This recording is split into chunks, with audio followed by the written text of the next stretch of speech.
E hoje vamos fazer a correção de história, né, que é da atividade da aula anterior, certo? Aproveita quem não fez para fazer agora e quem fez corrigir aqui a atividade junto com a professora, certo? E vou também tirando as dúvidas de vocês. Ó, a atividade, a primeira questão é: a conhecida política do café com leite era uma política de revezamento do candidato à presidência de acordo com as oligarquias de 2 estados brasileiros. Esses estados eram Minas Gerais e São Paulo, né?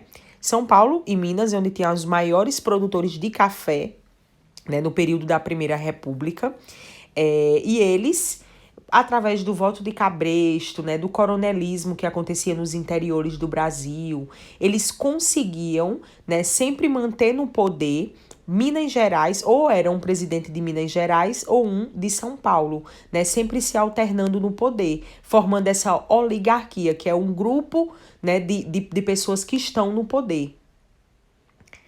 Segundo, trata-se de uma estratégia muito usada em hábitos políticos coronelistas, em que, por exemplo, os eleitores trocavam seu voto por um favor, como um bem material, sapatos, roupas, chapéus, ou algum tipo de serviço, como atendimento médico, remédios, verba para enterro, matrícula na escola, bolsa de estudos.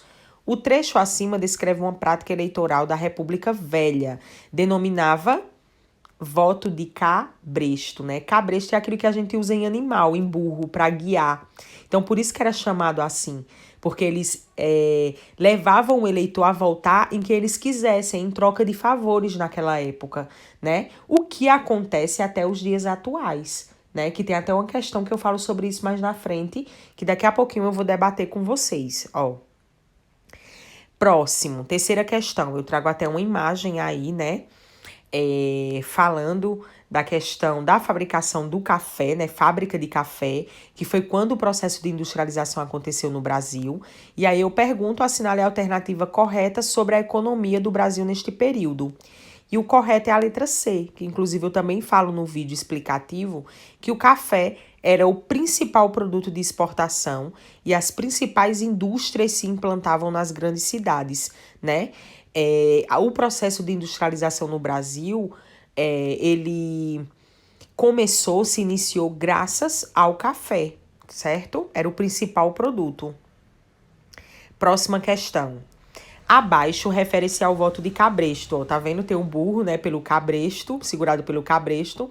Faça uma análise tendo em vista as campanhas eleitorais da atualidade, descrevendo as semelhanças, diferenças e considerando o tempo histórico que as separam. Aí eu coloquei aqui, claro que é pessoal, tá? Mas eu coloquei aqui do lado uma observação.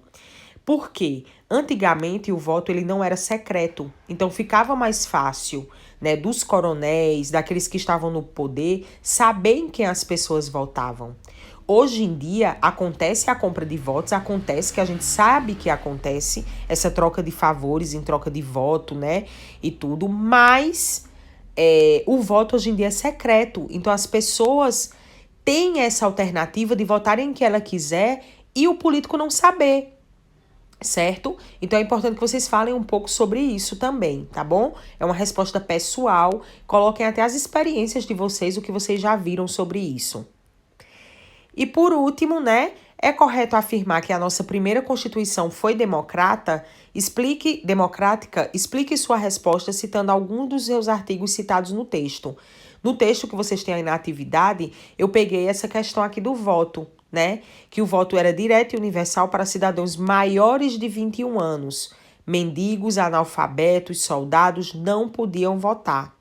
A Constituição não determinava que o voto devia ser secreto e nem fazia menção às mulheres, o que, pela tradição, as excluía do direito ao voto. Então, eu peguei um artigo dessa Constituição, que tem aí no texto de vocês, tá?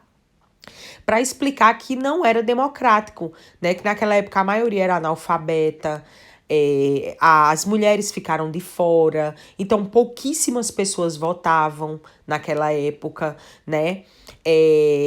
Os que votavam eram homens maiores de 21 anos e que tinham uma condição financeira já, né, um pouco melhor. Mendigos não votavam, analfabetos não votavam, então excluía muita gente de participar democraticamente na escolha, né, dos seus representantes, ok? Então, voltem, realizem a correção. Quem não fez, aproveite para fazer agora. E qualquer dúvida, eu estou no privado disponível para atender vocês. Obrigada e tenham uma ótima noite.